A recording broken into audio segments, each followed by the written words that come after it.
Well, I was talking to the coaches, and they were saying that you can never ever quite prepare for anything, but they do all they can through the week to make sure that they're ready for any condition out there. I was talking about how they would dunk the balls in water, the old dunk the ball in the water drill, you know, and sometimes they'll play loud music or whatever just to distract these artists and get them ready for what they're going to see in a game situation. Excellent. And you named a couple of the different distractions and situations that these artists have to anticipate, another being the livestock on the property. The cows sometimes can pose a hazard for the artwork, but the artists have been warned ahead of time that anything that they erect on the property has to be cow-friendly and withstand their heavy bodies. Really great stuff. We've had a great fan turnout as well. They've been filing in the gates ever since the beginning of this, and they are ready to go. You can hear the sound out on the field. It is just palpable. I mean, they are absolutely raucous, and you know what? That type of energy is what these sculptures feed off of as they're being viewed.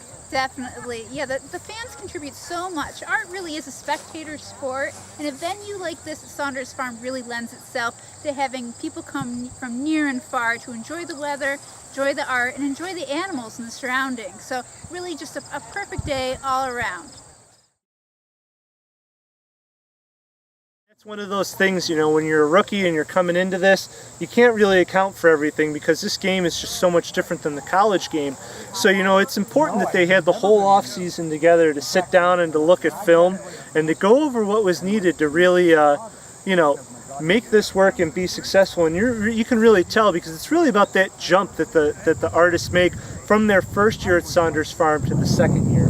You mentioned it, Matt, earlier that, you know, being a rookie and maybe not understanding the terrain or the different variables really can have some negative side effects on the game. But here we can see that not only has the terrain and the weather conditions been taken into consideration, but the competition from the cows as well. Back. So, what kind of adjustments do you think we're going to see here as the second half kicks off? Well, you know, it was easy to go through this first half and just follow the playbook. You know, artists sort of had an idea of what to expect in terms of terrain and weather conditions. They looked at the weather reports, they had visited the terrain, they'd done some scouting on their own. But now with the second half and the crowd's building, I think it is time for them to really work more intuitively with their surroundings. And there's going to be a lot of give and take, I think, happening out here on the field. Yeah, I mean, that's just it. I was talking to the coaches, and the most important thing about halftime is getting everybody in and talking to them and adjusting your scheme accordingly, because that's really where you're going to find your advantage, is how well you can adjust your scheme knowing what the other team has given you, and likewise they're going to be trying to do the other thing as well. So it's really about, now that you've been out in this environment, seeing what you can do with the work, and like you said, being intuitive is going to play a big role in how this ends. And we are at the sculpture of Fred Schlitz, and he is a very interesting case. Here we have a member of the Saunders Farm community that really had his breakout season back in 2007. He had awesome numbers, but for a few years his career was sidelined by injury, but he is back now and out here on the field ready to go. Absolutely, and what a comeback it is. You know, it's really impressive to see a player be able to recover from setbacks and to really just make their presence known right from the get-go. And with this particular piece, you really get a sense of the sculpture's athleticism.